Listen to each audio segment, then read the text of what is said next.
ನಮಸ್ತೆ. ನನ್ನ ಹೆಸರು ಮಂಜುನಾಥ್ ಬಳ್ಳೊಳ್ಳಿ ಅಂತ, ಚಂದ್ರಶೇಖರ್ ಬಳ್ಳೊಳ್ಳಿ ಅವ್ರ ಮಗ. ಕೊಪ್ಪಳ ಜಿಲ್ಲೆ ಕನಕಗಿರಿ ತಾಲೂಕು. ಈ ನಾವು ನಮ್ದು 6 ಎಕರೆ ತೋಟದಲ್ಲಿ ನ್ಯಾಚುರಲ್ ಫಾರ್ಮಿಂಗ್ ಅಲ್ಲಿ 4 ಲೇಯರ್ ತೋಟಗಾರಿಕೆ ಬೆಳೆಗಳನ್ನು ಹಾಕಿದೀವಿ. 32 ಅಡಿ ಮಾವು, 16 ಅಡಿ ದಾಳಂಬ್ರಿ, ಪೇರಲ ಮತ್ತೆ ಸೀತಾಫಲ ಹಾಕಿದೀವಿ.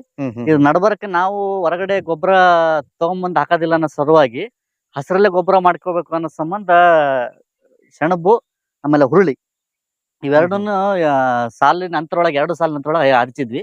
ಇದನ್ನ ಈ ಹೂವು ಬಿಟ್ಟ ನಂತರ ಇದನ್ನ ಏನ್ ಮಾಡೋದು, ರೋಟೋವೇಟರ್ ಹೊಡೆದು ಒಳಗೆ ಹಾಕೊಂಡು ನಮ್ಮ ಹಸಿರು ಗೊಬ್ಬರ ಆಗಿ ಮಾಡ್ಕೋಬೇಕಂತ ರೆಡಿ ಮಾಡಿದ್ವಿ. ಇದರಿಂದ ಏನೇನ್ ಪ್ರಯೋಜನ? ಇದರಿಂದ ಏನಾಗುತ್ತೆ ಸರ್, ಇದು ಇದ್ರೊಳಗೆ NPK ಕಂಟೆಂಟ್ 3 ಸಾರಕ, ರಂಜಕ, ಪೊಟ್ಯಾಶ್ 3 ಇದ್ರಾಗ ಇರುತ್ತೆ ಸರ್. ಆಮೇಲೆ ರೂಟ್ ಇದರಿಂದ ರೂಟ್ ನಡ್ಯೂಲ್ಸ್ ಇರ್ತಾವಲ್ಲ ಸರ್, ಬೇರ್ ಒಳಗ ನಡ್ಯೂಲ್ಸ್ ಇರ್ತಾವ ಸರ್.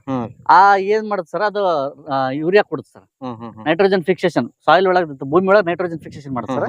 ಇದನ್ನ ರೋಟೋವೇಟರ್ ಹೊಡೆದು ಒಳಗೆ ಹಾಕೋದ್ರಿಂದ ಏನಾಗುತ್ತೆ ಸರ್, ಆರ್ಗ್ಯಾನಿಕ್ ಕಾರ್ಬನ್ ಕಂಟೆಂಟ್ ಹೆಚ್ಚಿಗೆ ಆಗುತ್ತೆ. ಹೆಂಗ್ ಹೆಚ್ಚಿಗೆ ಆಗುತ್ತೆ ಅಂದ್ರೆ ಸರ್, ಇದು ರೋಟೋವೇಟರ್ ಹೊಡೆದು ಒಳಗೆ ಹಾಕಿರ್ತೀವಲ್ಲ ಸರ್, ಎರೆಹುಳುಗಳು ಬಂದು ಮಳೆ ಆದಾಗ ಎರೆಹುಳುಗಳು ಬಂದ ಮೇಲೆ ಆ ಜೀವಾಮೃತ, ಈ ರೋಟೋವೇಟರ್ ಹೊಡೆದ್ಮೇಲೆ ಅದಕ್ಕೆ ಜೀವಾಮೃತ ಸುರುತ್ತೀವಿ ಸರ್.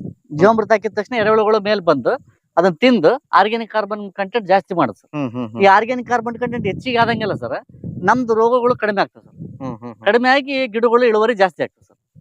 ಹಾ ಸರ್. ಸರ್ ಪೂರ್ತಿ 6 ಎಕರೆಕ್ಕೂ ಹಾಕಿದ್ರಿ ಸರ್? 6 ಎಕರೆನು full sir.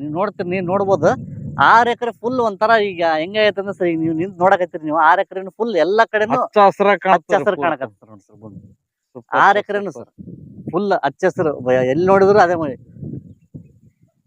ಈ ತರ ಮಾಡ್ಕೊಂಡ್ ಹೋದ್ರೆ ಗೊಬ್ಬರ ಹಾಕ ಅವಸರನೇ ಇಲ್ಲ. ಹಸಿರಲ್ಲಿ ಗೊಬ್ಬರ ಮಾಡ್ಕೊಂಡ್ರೆ ಸರ್, ಈಗ ಅವ್ರೇನಂತ ಸರ್, ಈಗ ನೀವು ಹಸಿರಲ್ಲಿ ಗೊಬ್ಬರ ಮಾಡ್ಕೊಂಡ್ರೆ ಸರ್, ಹೊರಗಡೆ ತಂದು ತಿಪ್ಪಿ ಗೊಬ್ಬರ ಹಾಕ್ತಿಲ್ಲ ಸರ್, ಅದು ನೆಸಿಟಿನ ಇಲ್ಲ ಅಂತ ಸರ್.